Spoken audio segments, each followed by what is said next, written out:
কারাগারের ভেতরে পড়েছিল জ্যোৎস্না।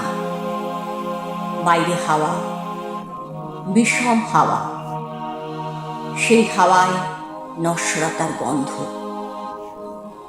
তবু ফাঁসির আগে দীনেশ গুপ্ত চিঠি লিখেছিল তার বৌদিকে, আমি অমর, আমাকে মারিবার সাধ্য কাহারও নাই। মধ্যরাত্রি আর বেশি দেরি নেই। প্রহরের ঘণ্টা বাজে, শান্তিও ক্লান্ত হয়।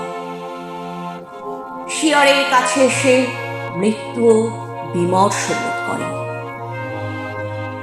কর্ণের সেলে বসে প্রদ্যুৎ ভট্টাচার্য লিখছে, মা, তোমার প্রদ্যুৎ কি কখনো মরতে পারে? আজ চারিদিকে চেয়ে দেখো, লক্ষ প্রদ্যুৎ তোমার দিকে চেয়ে হাসছে। আমি বেঁচেই রইলাম মা, অক্ষয়। কেউ জানতো না সে কোথায়। বাড়ি থেকে বেরিয়েছিল ছেলেটি, আর ফেরেনি। জানা গেল দেশকে ভালোবাসার জন্য সে পেয়েছে মৃত্যুদণ্ড। শেষ মুহূর্তের আগে পোস্টকার্ডে ভবানী ভট্টাচার্য অতি দ্রুত লিখেছিল ছোট ভাইকে, অমাবস্যার শ্মশানে ভীরু ভয় পায়, সাধক সেখানে সিদ্ধি লাভ করে। আজ আমি বেশি কথা লিখব না, শুধু ভাবব মৃত্যু কত সুন্দর। লোহার শিকের ওপর হাত, তিনি তাকিয়ে আছেন অন্ধকারের দিকে। দৃষ্টি ভেদ করে যায় দেয়াল, অন্ধকারও বাগময় হয়। সূর্য সেন পাঠালেন তার শেষ বাণী, আমি তোমাদের জন্য কি রেখে গেলাম?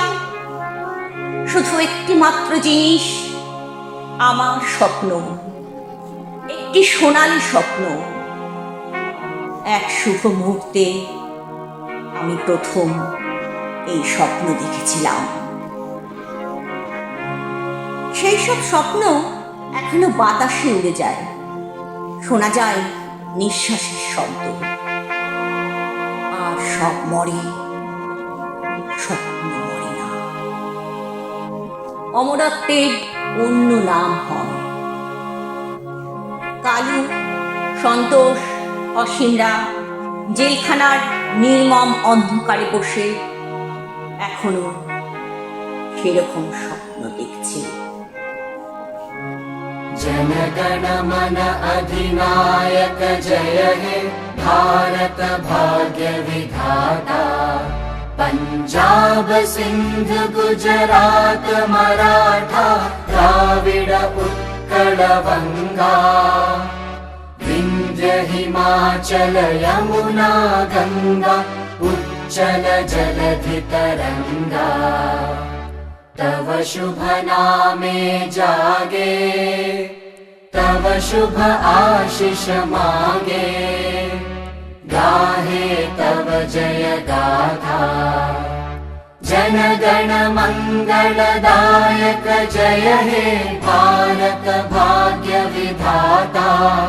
जय हे, जय हे, जय हे, जय जय जय जय हे।